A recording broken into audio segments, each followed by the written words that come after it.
शाह के छत्तीसगढ़ दौरे की कर लेते कि इस दौरे के दौरान केंद्रीय गृह मंत्री अमित शाह घोर नक्सल प्रभावित क्षेत्र में पहुंचे।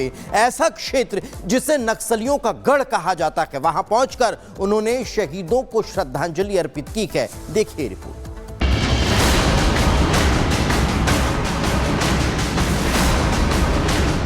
दंतेश्वर की पृथ्वी पर नक्सलवाद के नाम पर एक भी खून नहीं बनेगा। नक्सलियों के घर में घुसकर अमित शाह ने भरी हुंकार। नक्सलियों के गढ़ में नक्सलियों को मिटाने की खाई कसम। अमित शाह ने नक्सलियों के खात्मे की बता दी आखिरी तारीख। अमित शाह के तेवर देखकर बिल में जा छिपे नक्सली। छत्तीसगढ़ दशकों से नक्सलवाद का दंश झेल रहा है। न जाने कितने जवान नक्सलियों से लोहा लेते हुए शहीद हो गए, लेकिन अब अमित शाह ने नक्सलियों के गढ़ कहे जाने वाले जगदलपुर में जाकर दो टूक कह दिया है कि अब बहुत हुआ, अब इस देश में और नक्सलवाद नहीं चलेगा। अमित शाह ने वो तारीख भी दी है जिसके आने से पहले ही नक्सलवाद पूरी तरह मिट जाएगा। एक मजबूत अभियान तय दिशा के तहत शुरू किया और मैं आप लोगों को आश्वस्त करना चाहता हूं कि 31 मार्च 2026 के बाद दंतेश्वर की पृथ्वी पर नक्सलवाद के नाम पर एक भी खून नहीं बनेगा। इसका आप भरोसा मानकर चलिए, हम इसको संभालेंगे। दरअसल अमित शाह आज दोपहर लोकसभा में पेश होगा one nation one election bill. केंद्रीय कानून मंत्री अर्जुन राम मेघवाल सदन में पेश करेंगे विधेयक। तो बीजेपी ने अपने सांसदों के लिए जारी किया व्हिप। 3 लाइन का व्हिप जारी किया गया। सभी सांसदों को लोकसभा में उपस्थित रहने के लिए कहा गया। राज्यसभा में संविधान पर आज चर्चा का दूसरा दिन। जेपी नड्डा सुबह 11 बजे राज्यसभा में संविधान दिवस पर बहस की शुरुआत करेंगे।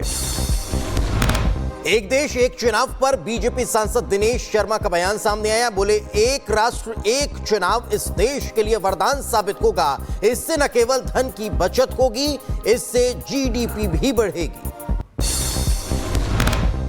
वन नेशन वन इलेक्शन इस देश के लिए एक ऐसा वरदान साबित होगा जिसमें न केवल धन की बचत होगी, अपव्यय की बचत होगी, बल्कि हमारा जो जीडीपी है वो भी बढ़ेगा।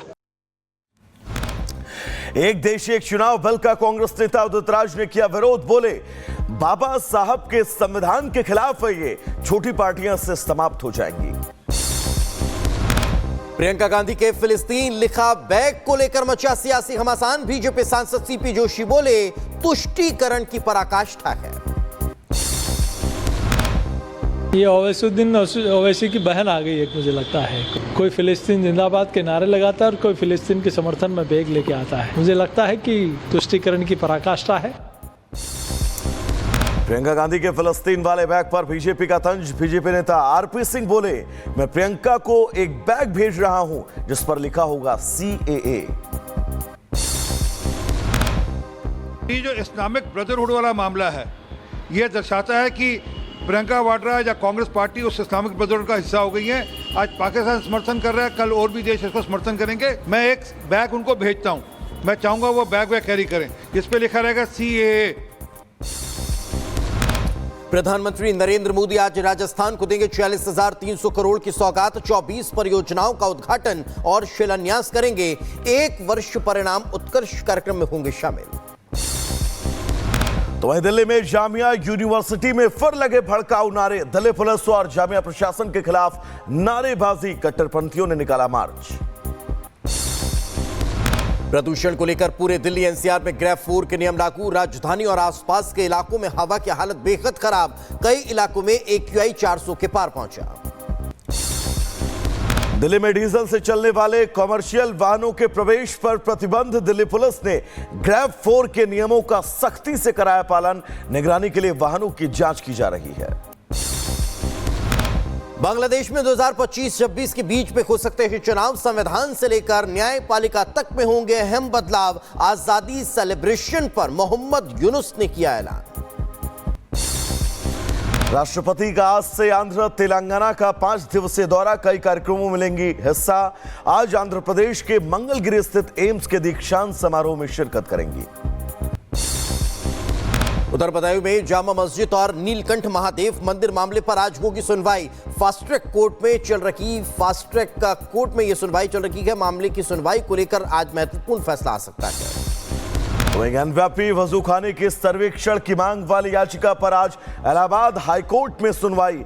शिवलिंग को छोड़कर वजूखाने के बाकी हिस्से का सर्वे कराए जाने की मांग की गई है।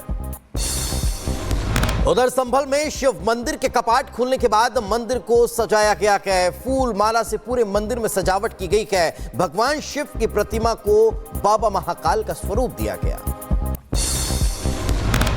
आगे बढ़ेंगे, जहां पर शिव मंदिर में श्रद्धालुओं का लगा तांता। सोमवार को दिन भर लोगों ने की मंदिर में पूजा अर्चना।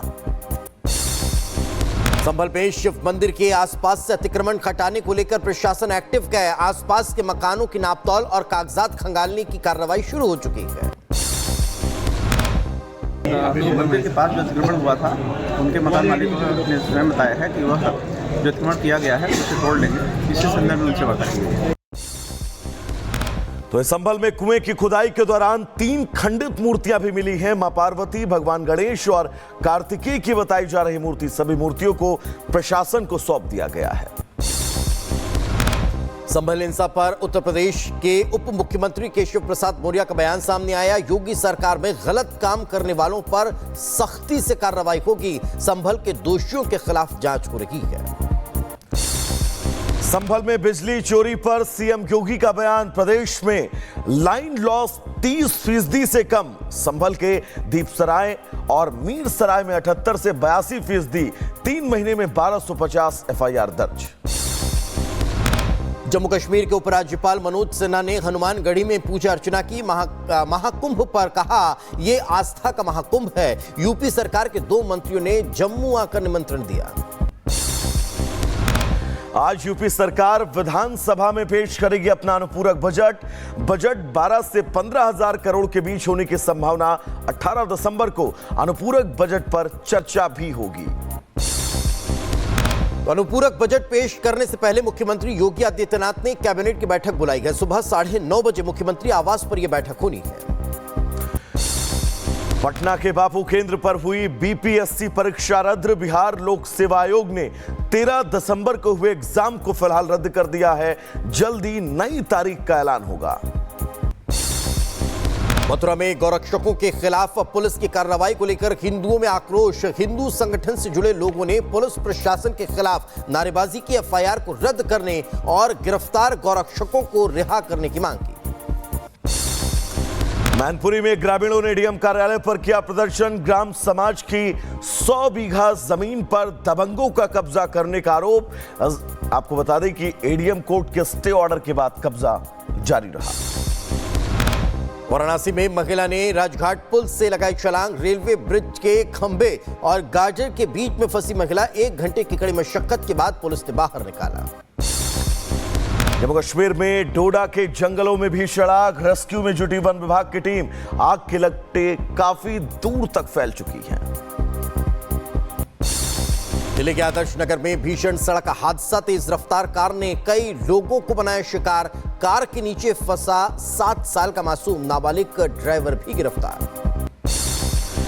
मध्य प्रदेश के टीकमगढ़ में झूला झूलने के दौरान हादसा। झूला झूलते समय 15 साल की बच्ची गंभीर रूप से घायल। बाल फंसने से लहूलुहान हुई बच्ची अस्पताल में भर्ती। उत्तराखंड के अल्मोड़ा में जंगल में लगी आग। एसडीआरएफ कैंप की तरफ बढ़ रही आग को फायर ब्रिगेड की टीम ने काबू पाया।